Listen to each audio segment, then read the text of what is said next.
నంద్యాల జిల్లాలో చిరుతను బంధించేందుకు అధికారులు బోన్లు ఏర్పాటు చేశారు. మహానందిలో 15 రోజులుగా చిరుత సంచరిస్తోంది. దీంతో చిరుతను పట్టుకునేందుకు మహానందిలోని గోశాల ఆలయం వెనుక ప్రాంతంలో అధికారులు బోన్లను ఏర్పాటు చేశారు. చిరుత సంచారంతో స్థానికులు భయాందోళనకు గురవుతున్నారు.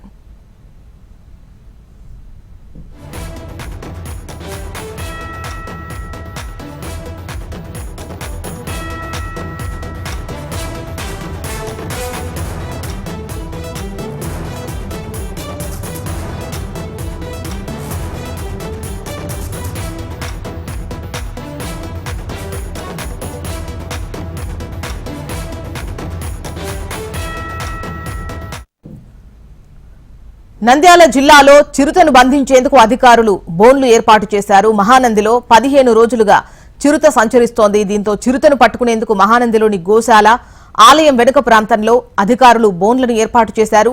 చిరుత సంచారంతో స్థానికులు భయాందోళనకు గురవుతున్నారు.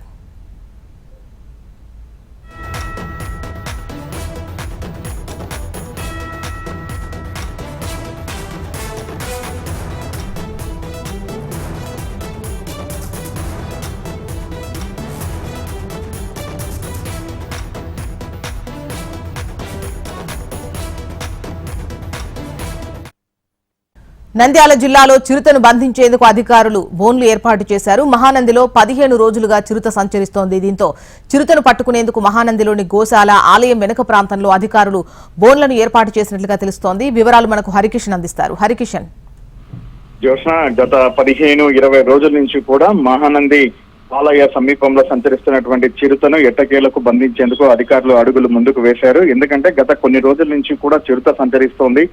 దీనికి సంబంధించి ఇటు ఆలయ సిబ్బందితో పాటు అలాగే గ్రామస్తులందరూ కూడా అటవీ అధికారులకు కంప్లైంట్ చేశారు. అయితే చిరుత తమ పరిధిలోనే సంచరిస్తుంది, అంటే అటవీ ప్రాంతం అటవీ సరిహద్దులోనే సంచరిస్తుంది కాబట్టి దాన్ని బంధించేందుకు తమకు ఎటువంటి అథారిటీస్ లేవని చెప్పేసి ఉన్నతాధికారులకు తాము సమాచారం అందించారు. ఏవైనా వారి నుంచి ఆదేశాలు వస్తే తాము అమలు చేసేవారమని చెప్పేసి కూడా వాళ్ళు చేతులెత్తేశారు. అయితే ఇది చాలా వరకు కూడా అక్కడ ఉన్నటువంటి సిబ్బందికి మొరపెట్టుకున్న ఫలితం లేకపోవడంతో స్థానిక ఎమ్మెల్యే దృష్టికి తీసుకువెళ్లారు. బైరెడ్డి రాజశేఖర రెడ్డి డిఎఫ్ఓతో పాటు ఫీల్డ్ డైరెక్టర్ తో కూడా చర్చించారు. ఎందుకంటే ఫారెస్ట్ పరిధిలో చిరుత సంచరిస్తున్నా అది మొత్తం కూడా ఆ గ్రామ సమీపంలో అందరూ కూడా గ్రామస్తులు కానీ లేదా ఇతర ప్రాంతాల నుంచి ఆలయానికి తరలి వచ్చేటటువంటి భక్తులు కానీ చాలా తీవ్ర భయాందోళనకు గురవుతున్నారు. మరోవైపు ఇప్పటి వరకు ఎవరి మీద దాడులు చేయలేదు కాబట్టి మనం ఆనందించదగ్గ విషయం. ఒకవేళ ఎవరిపైన దాడి చేస్తే ఖచ్చితంగా అందరూ కూడా ఇబ్బందులు ఎదుర్కోవాల్సి వస్తుంది కాబట్టి ఖచ్చితంగా ఇమ్మీడియట్ గా చిరుతను బంధించి డీప్ ఫారెస్ట్ లోకి వదిలిపెట్టడమా లేదా మరో చోటికి తరలించడమా అనేది చేయాలని చెప్పేసి కూడా అటవీ అధికారులకు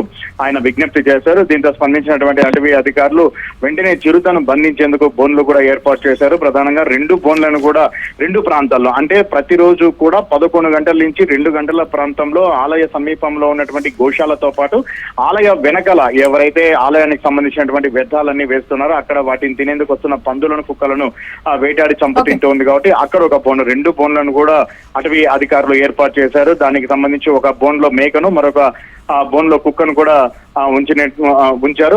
అయితే గత రాత్రి ఈ బోన్లను ఏర్పాటు చేశారు. ఉదయాన్నే అక్కడికి వెళ్లి సిబ్బంది పర్యవేక్షించారు. అయితే చిరుత మాత్రం బోనుకు చిక్కలేదు. మరొక 2-3 రోజుల్లో చిరుత పట్టుబడేటటువంటి అవకాశం ఉంది. పట్టుబడినటువంటి చిరుతను ఇటు ఫారెస్ట్ లోకి